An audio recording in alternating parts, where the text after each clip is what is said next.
A paranoid king sits on a cold marble throne in Jerusalem, terrified by a question he cannot answer. They point immediately to a minor prophet who wrote exactly 7 centuries earlier. They quote the book of Micah.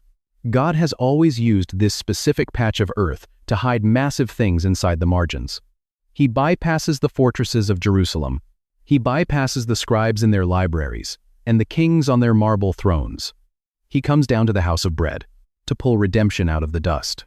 The scholars standing before Herod know this history. They know the story of Ruth. They know the anointing of David.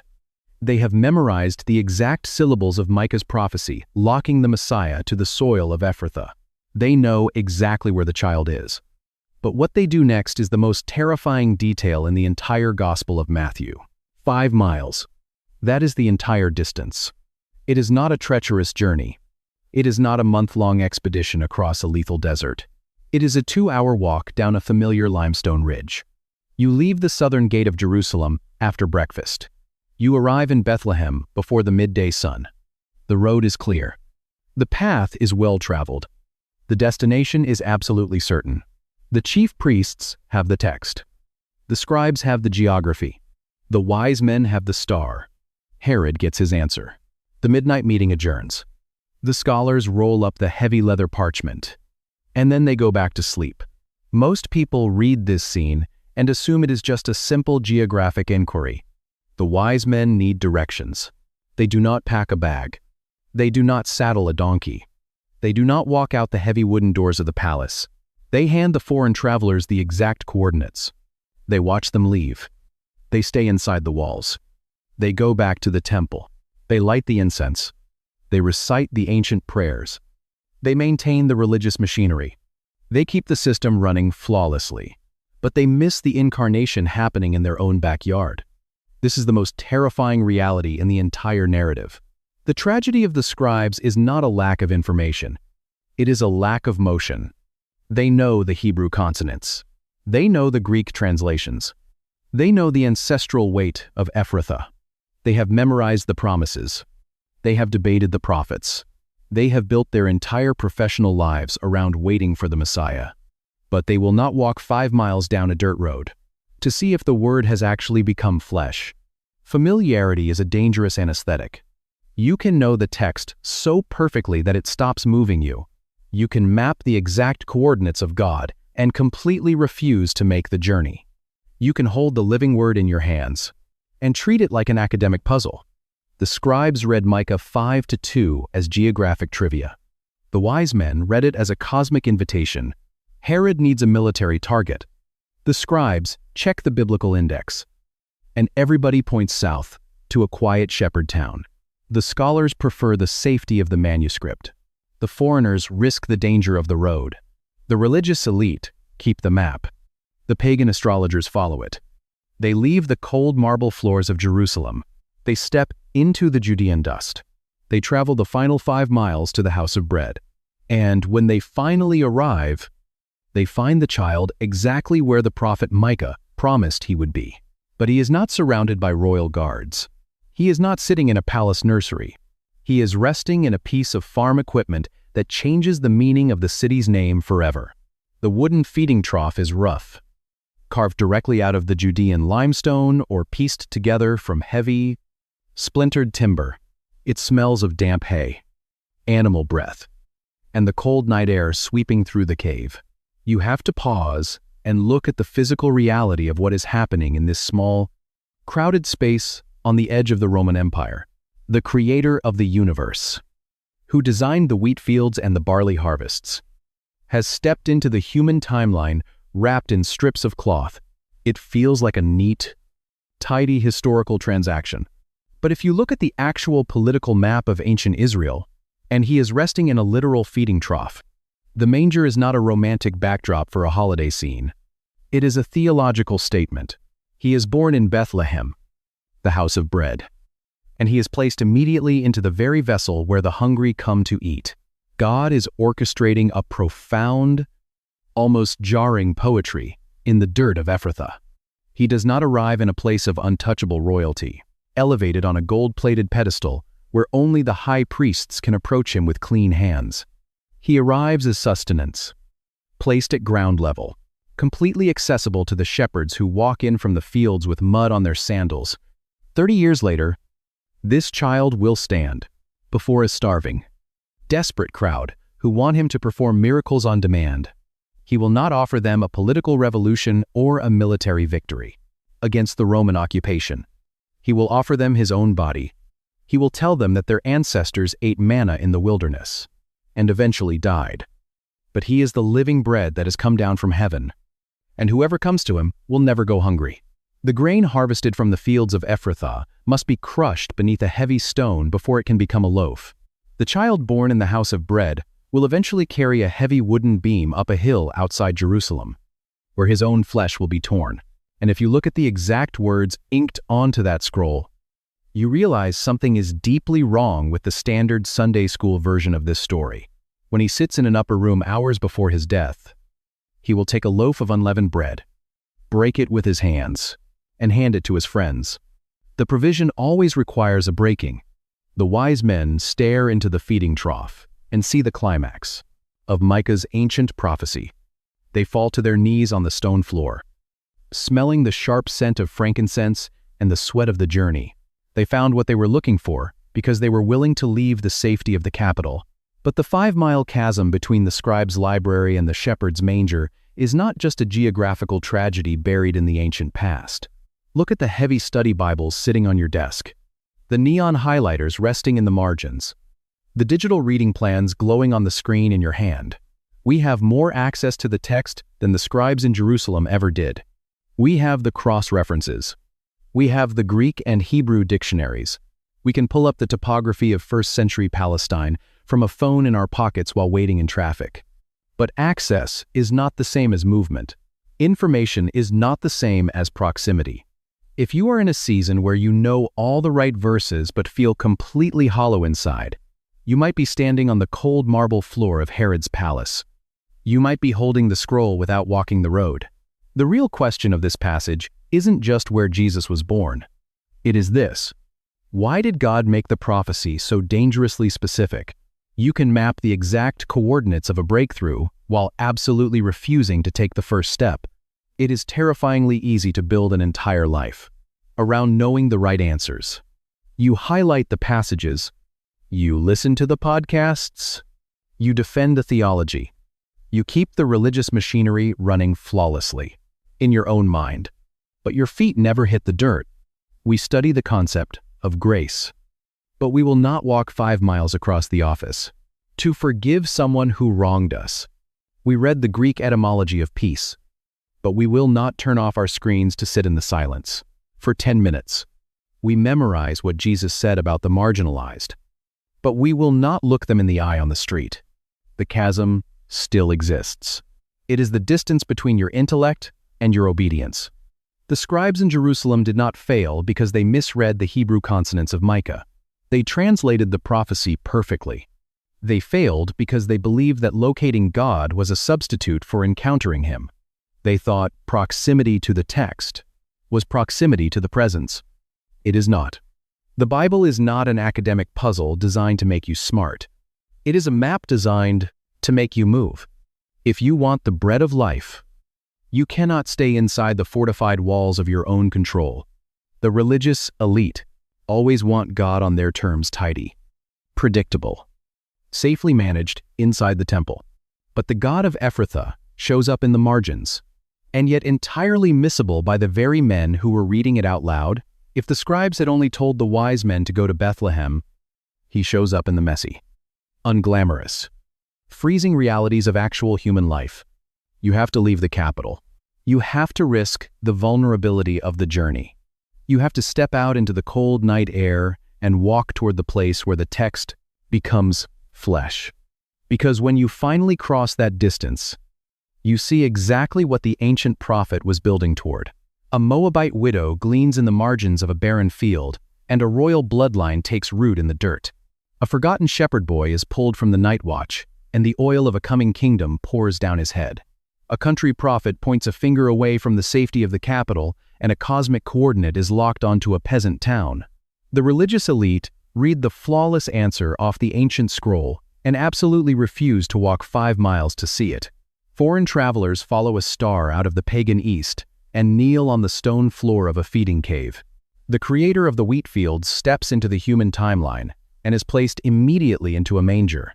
The child born in the house of bread is broken centuries later outside the city walls, and the spiritual famine of the world is finally fed.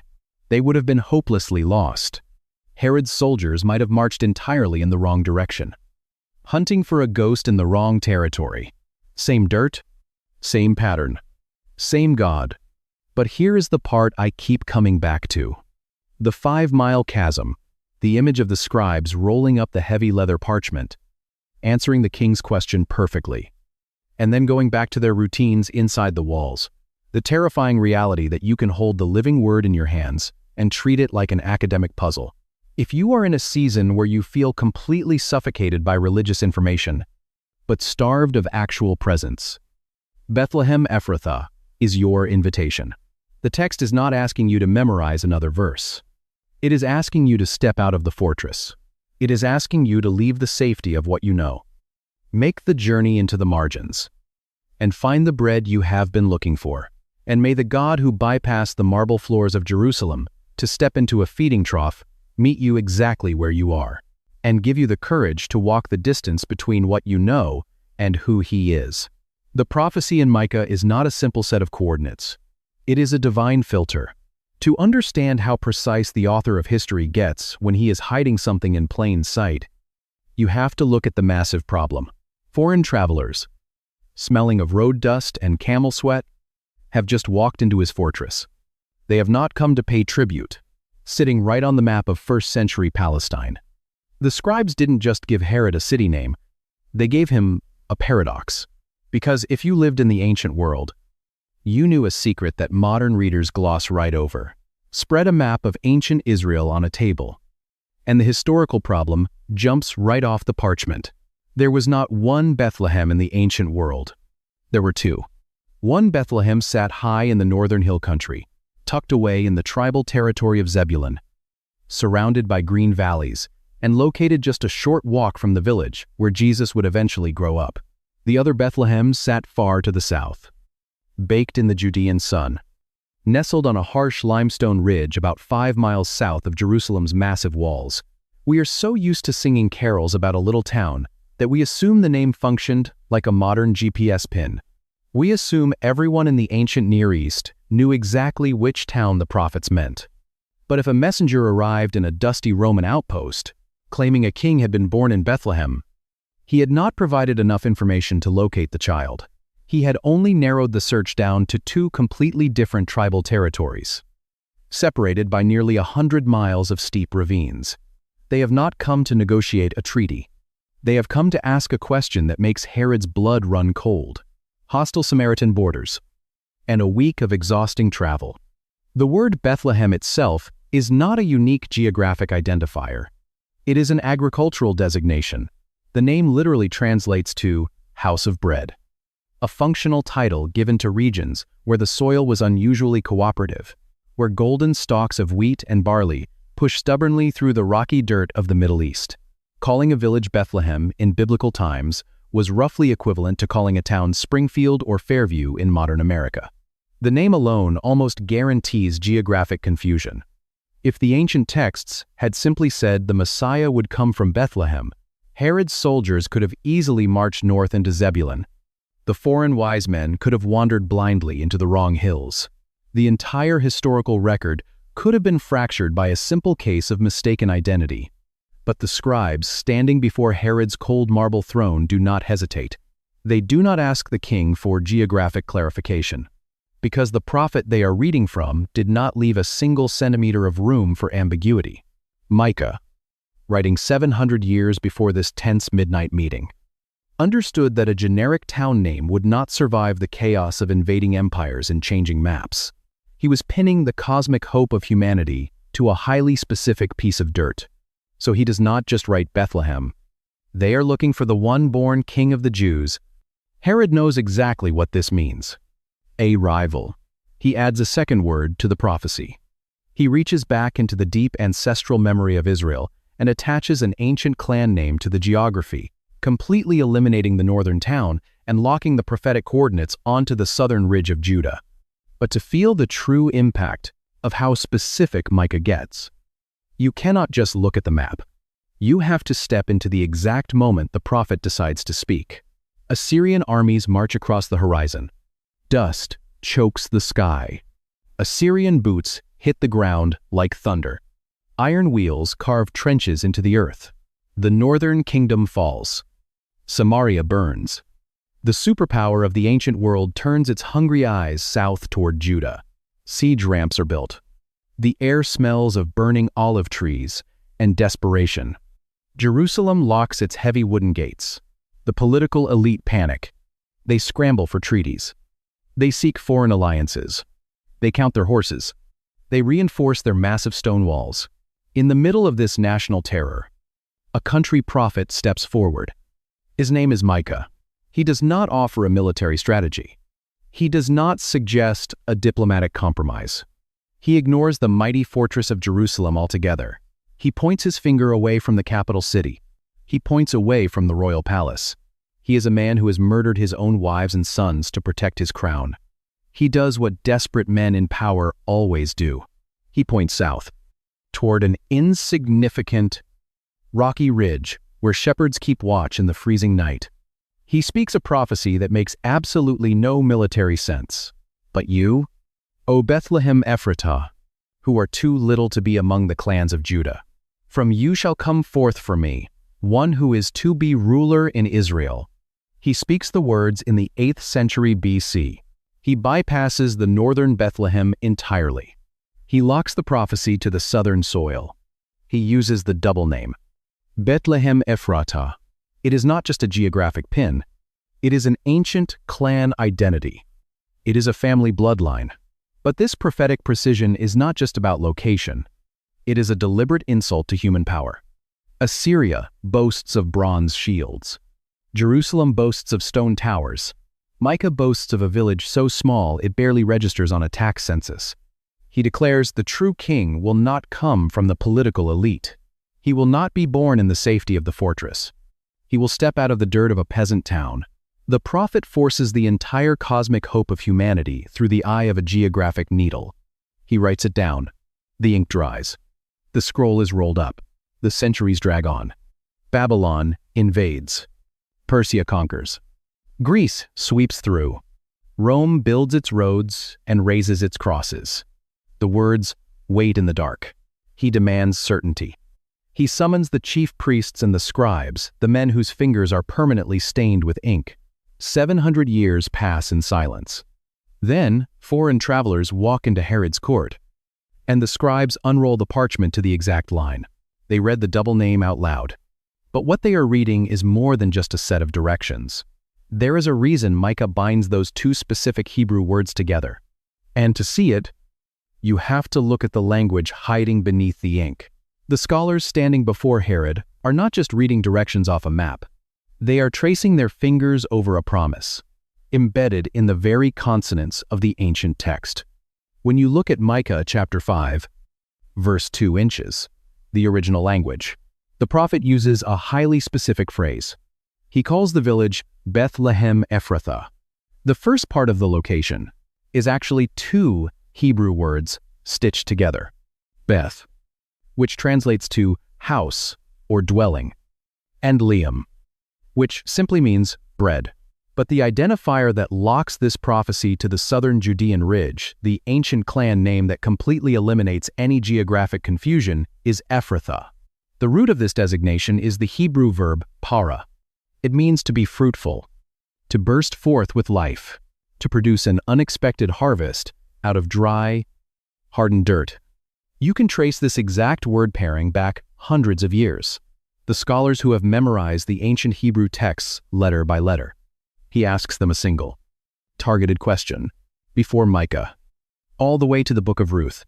In Ruth chapter 4, when the elders of the city are blessing a young couple, they declare, "May you act worthily in Ephrathah and be renowned in Bethlehem." The two names have always been intertwined, inextricably linked to the idea of a barren womb suddenly bringing forth life, and an empty field suddenly yielding golden grain. If something about uncovering these hidden layers of the original language is stirring up questions you've never considered, you're exactly who this channel is for. Drop a thought in the comments and hit subscribe, because every week we go deeper into the text than you knew was possible. So the prophet deliberately binds these two massive concepts together into a single, unbreakable geographic coordinate: the house of bread, the place of fruitfulness. Micah is not just providing a convenient map for foreign travelers to follow centuries later. He is diagnosing the spiritual famine of the ancient world and describing the exact nature of the remedy that is coming. Assyrian kings and Roman emperors take life, tax the harvest, burn the fields, and leave the ground soaked in blood. Where is the Christ to be born? You can hear the heavy parchment unrolling in the silence of the room. They are conquerors who consume. But the true king, the ruler, stepping out of the smallest, most overlooked clan in Judah, will bring a completely different kind of kingdom. The double name on the scroll is not a geographic label. It is a divine resume.